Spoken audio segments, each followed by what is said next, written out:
Untuk apa sih kita berziarah ke kuburan gitu, datang ke kuburan? Apakah mendoakan untuk mereka? Hi man, assalamualaikum warahmatullahi wabarakatuh. Insap, my brother, my sister, my father, my mother, come on, welcome to Bibik, my channel.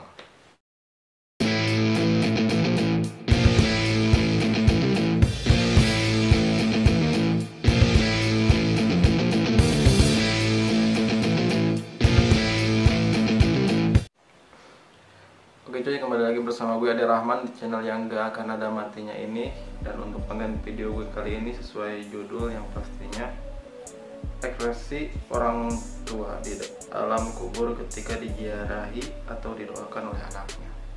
Sebelumnya kita intermezzo dulu. Pernah gak sih kalian berpikir sedikit atau mungkin banyak gitu ya, untuk apa sih kita berziarah ke kuburan gitu, datang ke kuburan? Apakah mendoakan untuk mereka atau untuk nanti apa yang kita dapatkan untuk diri kita yang masih hidup ini gitu. Padahal kalian bertanya-tanya seperti itu. Kalau gue pribadi jujur sering bertanya-tanya seperti itu. Apalagi sekarang nih di bulan Maulid ini kan sering nih jarah yuk ke makam keluarga, mungkin dari orang tua atau nenek-nenek kita atau kakek kita yang sudah meninggal gitu. Mumpung bulan Maulid katanya gitu kan. Tapi sempat terpintas gitu di pikiran gue, maknanya apa gitu, maksudnya apa gitu, tujuannya apa gitu. Kan mereka sudah meninggal, ya berarti udah bukan jangkauan kita lagi gitu untuk menolong mereka. Tapi gue scroll Instagram, gue temuin artikel dari salah satu akun Instagram, yaitu nama akunnya Motivasi Dakwah. Jadi ini adalah tentang bagaimana sih ekspresi mereka yang sudah meninggal ketika kita datang ke kuburan, ke makamnya untuk berziarah dan mendoakan mereka gitu. Langsung saja, jadi konten kali ini gue cuman bacain artikel aja gitu cuy. Jadi gue akan sampaikan apa yang gue lihat, yang gue baca di sini untuk lo semua penonton channel Ade Rahman ini. Apa yang terjadi kepada orang tua ketika Anda berziarah ke makam mereka atau ketika Anda mendoakan mereka? Syekh Muhammad Al-Sangiti berkata, sorry nih kalau salah baca karena gue juga masih kurang paham tentang tokoh-tokoh agama Islam gitu. Jadi kembali lagi gue buat konten seperti ini untuk mengingat diri gue, khususnya untuk pembelajaran buat diri gue. Ya sekalian aja gitu, sekalian gue belajar, gue sampaikan aja ke lo. Syekh Muhammad Al-Sangiti berkata, semoga Allah mengampuni keluarga kita yang telah meninggal dunia dan kaum muslimin yang telah meninggal dunia. Aku tidak mampu menahan tangis melihat betapa perlunya ahli kubur kepada kita. Aku terkesan dan aku ingin semuanya mengetahui hal ini.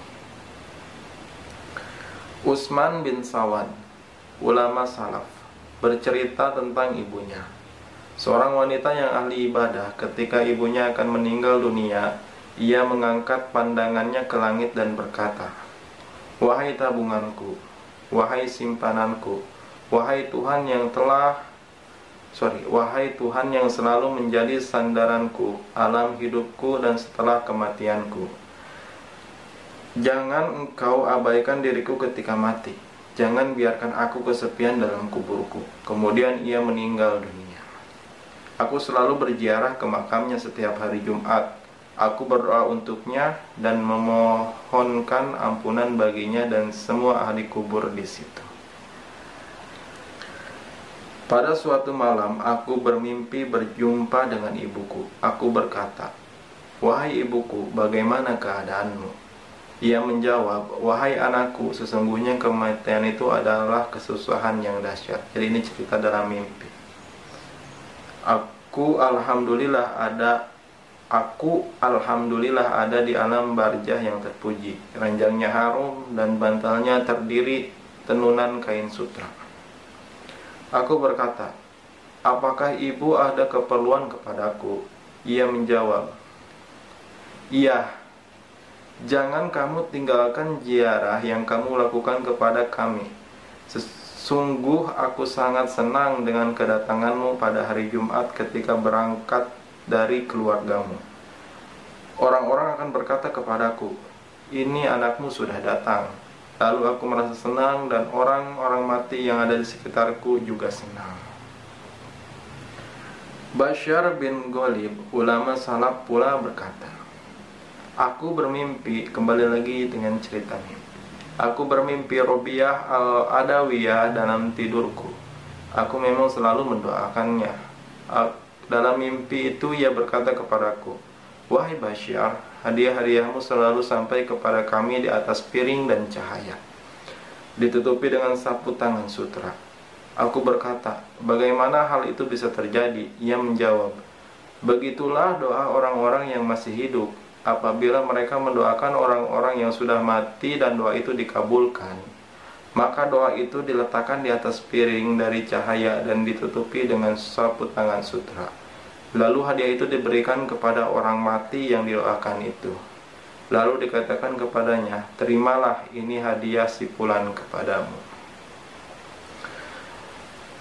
Seberapa sering kita berziarah ke makam orang tua, keluarga dan guru kita yang telah meninggal dunia, seberapa banyak kita mendoakan mereka. Dalam waktu-waktu kita beribadah, ziarah dan doa kita sangat penting bagi mereka. Jadi kesimpulan gitu cuy. Jadi manfaatnya buat para ahli kubur yang kita doakan, yang kita ziarahi, yang kita sebutkan namanya Fulan bin Fulan dalam hadiah kita, itu sangat berguna bagi mereka. Sampai-sampai banyak-banyak riwayat-riwayat yang menceritakan bahwa ya memang si Fulan bin Fulan yang ada dalam kubur itu sangat senang ketika kedatangan kita. Mungkinnya bisa digambarkan mungkin di dalam kubur gitu. Ini Allah alam bisawab gitu ya. Kita belum ada yang tahu karena kita masih hidup di alam dunia. Mungkin ya mereka lagi bersama gitu dengan orang mati ini dan orang mati lainnya, dan ketika misalkan kita datang mungkin sebagai anaknya, jadi mereka itu ya seperti diceritakan di riwayat tadi, mungkin itu anakmu sudah datang. Dan orang tua yang sudah meninggal melihat itu ya sangat senang sekali gitu. Dan di riwayat kedua dalam mimpi juga diceritakan bahwa hadiah-hadiah itu yang kita kirimkan untuk Fulan bin Fulan yang ditujukan untuk ahli kubur kita, almarhum almarhumah kita, yaitu berupa hadiah yang disajikan dalam piring yang dibungkus dengan kain sutra. Dan siapa, contohnya kita aja masih hidup, kita mendapatkan hadiah yang mewah, wow, dan berkelas tinggi, ya kita senang, dan mereka juga sama gitu. Jadi datang ke ahli kubur, kita doakan bahwa Fulan bin Fulan mendapatkan tempat yang layak, bahkan mendapatkan tempat surganya Allah Subhanahu wa taala gitu. Jadi kita mendoakan mereka, ya kita dan mereka juga senang gitu. Kalau mungkin ketika di semasa hidup kita masih anak-anak, kita masih remaja dan orang tua kita sudah meninggal, ini mohon maaf banget ya, misalkan ini mah kita kan belum ada waktu gitu untuk membahagiakan mereka, untuk memberikan apa yang mereka inginkan, untuk pokoknya membahagiakan mereka. Kita belum ada waktu, kita masih berproses untuk menuju sukses dan mereka meninggal duluan. Otomatis kita kan nggak dapat momen. Ya kita bahagiakan mereka dengan cara seperti itu. Kita datang ke kuburannya, kita berziarah, baik hari Jumat atau dalam bulan Maulid, dan biasanya kan rame-rame berziarah kubur itu habis lebaran gitu.